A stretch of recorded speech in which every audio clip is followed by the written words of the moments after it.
A camera flashed. The light highlighted the gruesome scene. A woman, murdered in a bathtub, lying in the pool of her own blood. Yet, the investigator was looking at her nails. The only other one in the room, the officer standing by the bathroom door, thought this was interesting. He asked, with a smirk, why the investigator was so focused on her nails.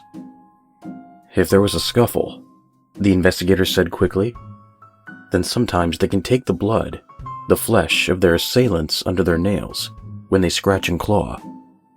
He examined the woman's other hand. Sometimes you can see if they had a pedicure recently. Professional. Sounds silly, but it means someone has seen them lately. Gives us a time frame. Have they been trimmed recently? If her nails are polished, freshly, suggests that she wasn't missing long. If they're chipped, faded, then it could suggest longer captivity. We don't have an ID yet, and those things can be critical. He looked at her wrists, bound to the bathtub's faucet. He sighed, disappointedly. He had found nothing. This is obvious, he said, pointing along the rope bindings. We can see that. It's been noted. Hemp cord. Could have been purchased anywhere. Doesn't give us a time frame. Doesn't give us an ID. Gives us nothing. The forensic investigator stood up, letting his camera rest on his chin. You have to be observant, he told the young officer. Notice the little things. Astute observations. That's what matters. The officer nodded as the investigator gestured to the body. What do you see? The officer took a deep breath. Something pretty nasty, he said in all earnest. Certainly, the investigator said, exasperated. What else? More specifically, point out the obvious. The officer leaned forward. She's been bound. Hands to the faucet, yes. Legs together, just above her lateral and medial malleolus. Her ankles. Look closer. See the bruising? The officer leaned in a little closer, looking to the places where the investigator pointed. The skin was blackened. Yes, he said, uncomfortably. The ropes aren't tight enough to cut off circulation. She had room to struggle. The bruises she caused on her own. What else is obvious? The victim is in a state of undress?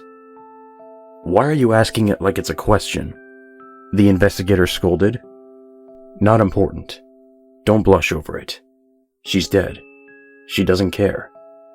And if she did, he leaned in to whisper, she'd be more concerned about the being dead part.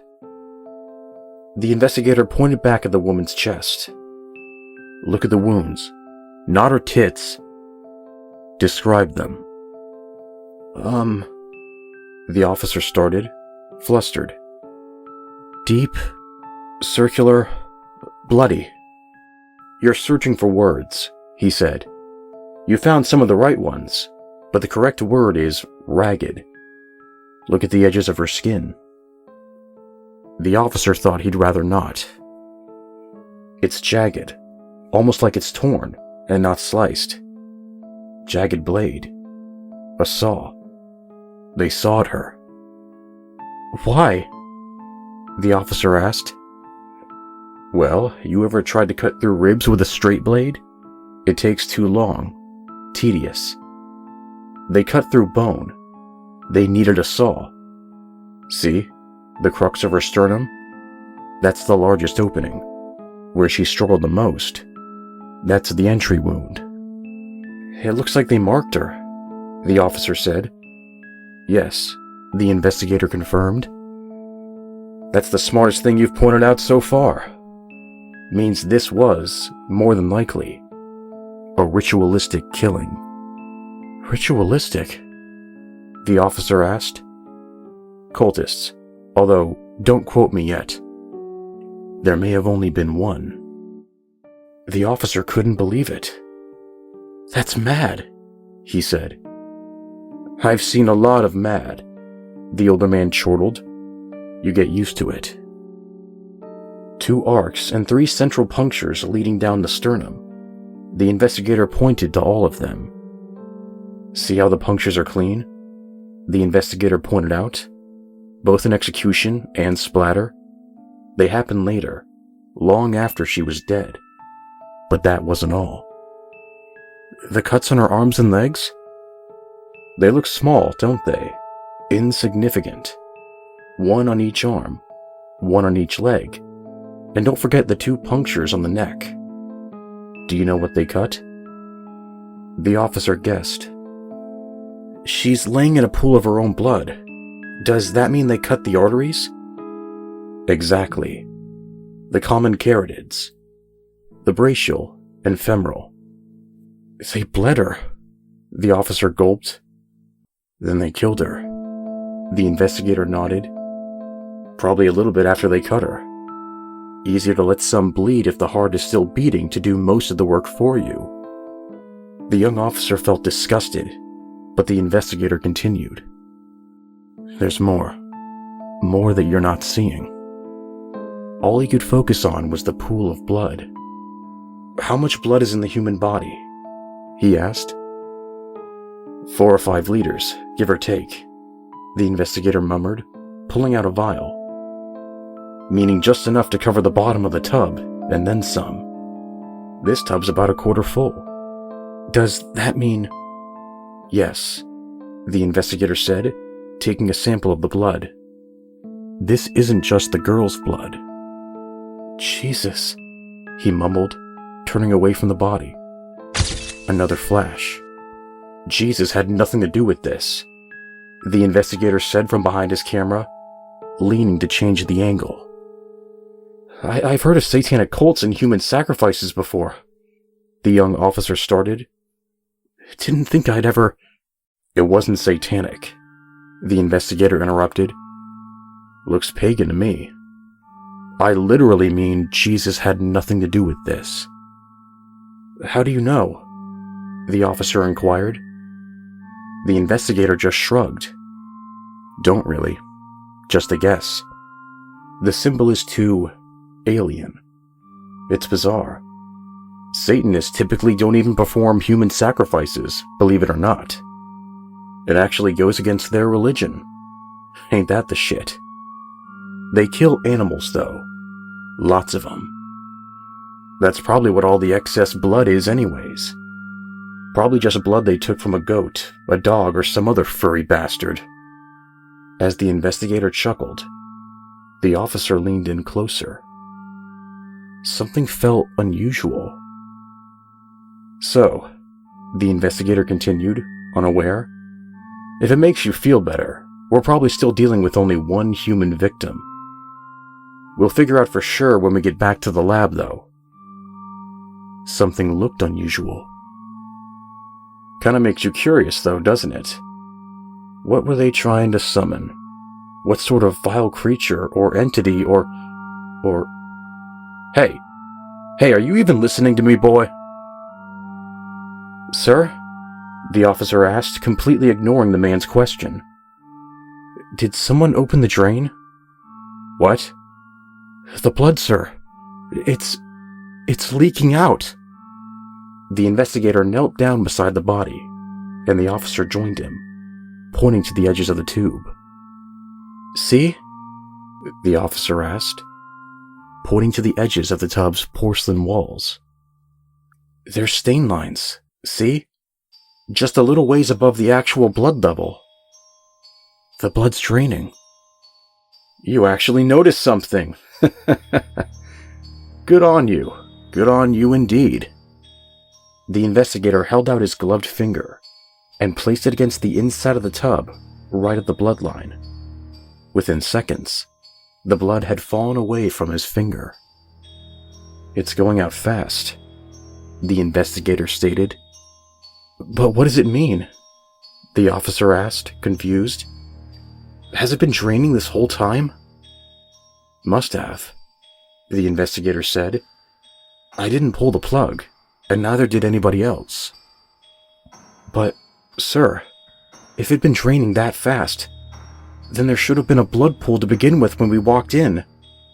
She's been here for at least an hour already. The investigator stopped and turned to the officer. He had a very, very good point. You're completely right, he said. Completely. So what changed? Why is the blood leaving? The investigator reached his gloved hand into the liquid beneath the girl's head and felt about the drain cover. Drain's closed. Tightly. What the hell? Do you see any leaking around the edges there? The officer didn't respond. He didn't even look for the leaks. He had noticed something even stranger. Sir? He said, cautiously, unsure if what he was about to say was foolish or not. Should she still be bleeding? The investigator looked over and across the woman's body, blood dripping from his gloved hand. No, he said, mouth agape.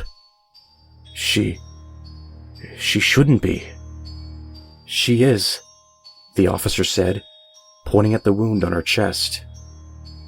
Look. Surely enough, blood still flowed across the woman's skin. Rivulets flowed across her chest, between her open wounds and the pool beneath her. But the investigator noticed something that the officer did not. Something small. Quickly, he got to his feet, and calmly, but decisively, he told the officer, "We need to leave. Now." "What?" the officer asked, looking up. "What's wrong?"